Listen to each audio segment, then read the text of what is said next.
आज की इस वीडियो में बात करेंगे पवन सिंह और सपना चौधरी का एक होली मिलन समारोह का एक वीडियो काफ़ी ज़्यादा वायरल हो रहा है। उस वीडियो को हम दिखा देंगे, इसीलिए आप सबको कहते हैं वीडियो को पूरा देखिए, लेकिन नहीं, आप सब वीडियो को पूरा देखिएगा नहीं और मतलब छोड़कर चले जाइएगा तो फिर आप सबको एग्जैक्ट पता कैसे चलेगा कि मतलब कौन क्या किसको बोला।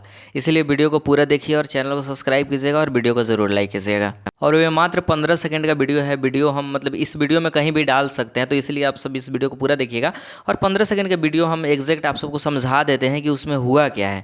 मतलब जैसे कि सपना चौधरी के गाल में पवन सिंह ऐसे गुलाल लगाते हैं, तो सपना चौधरी बोलती है क्या बदतमीजी है। उसके बाद ऐसे स्टेज शो पर ऐसे कुछ मतलब बवाल वाल करती है और नीचे उतर जाती है। और बहुत सारे यूट्यूबर बता रहे हैं जैसे कि सपना चौधरी ने पवन सिंह को डांट दिया। अरे भाई, पवन सिंह ये खुद में एक ब्रांड है, कैसे सपना चौधरी कैसे डांट सकती है। सपना चौधरी और पवन सिंह का क्यों कंपेयर कर रहे हो।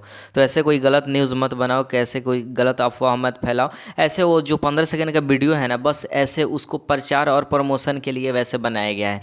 आज शाम को 7 बजे रिलीज़ किया जाएगा। बिग गंगा के ऑफिशियल मतलब जो टीवी चैनल है उस पर रिलीज़ किया जाएगा। आप सब देख लीजिएगा, क्योंकि जैसे कि कुछ दिखाया जाता है कि 15 सेकंड या फिर 20 सेकंड में ऐसे कुछ अलग दिखा दिया जाए ताकि दर्शक उस टीवी शो की तरफ अट्रैक्ट हो जाए। तो सिर्फ दिखाने के लिए बनाया गया है 15 सेकंड का वो नोक झोंक वाला वीडियो है। ऐसे कुछ है नहीं कि पवन सिंह और सपना चौधरी के बीच ऐसे कोई झगड़ा हुआ है, ऐसा कुछ नहीं है, बस वो दिखाने के लिए बनाया गया है। अगर आप सब वीडियो देखना चाहते हैं तो नीचे लिंक डिस्क्रिप्शन में दे देंगे, आप सब जाइए। डिस्क्रिप्शन में एक लिंक होगा सपना चौधरी और पवन सिंह के नाम का लिखा हुआ, आप सब जाइए वहाँ पर टच कीजिए और 15 सेकंड का वीडियो देख लीजिए, जिससे यकीन नहीं है। और प्लीज़ गलत न्यूज़ मत फैलाइए, ऐसे कुछ हुआ नहीं है, बस वे प्रमोशन के लिए वीडियो बनाया गया है। बाकी वीडियो में ऐसे कुछ है ही नहीं, रियलिटी कुछ नहीं है, बस प्रमोशन के लिए बनाया गया है। साथ ही आप सब चैनल को सब्सक्राइब कर लीजिए और भोजपुरी का जो भी सच्चा न्यूज़ है आप सबको इसी चैनल पे मिलेगा, तो इसलिए कमेंट करके ज़रूर बताइएगा। और बाकी चैनल को सब्सक्राइब कर दीजिए और वीडियो को पूरा देखने के लिए thank you so much, video को पूरा देखने के लिए।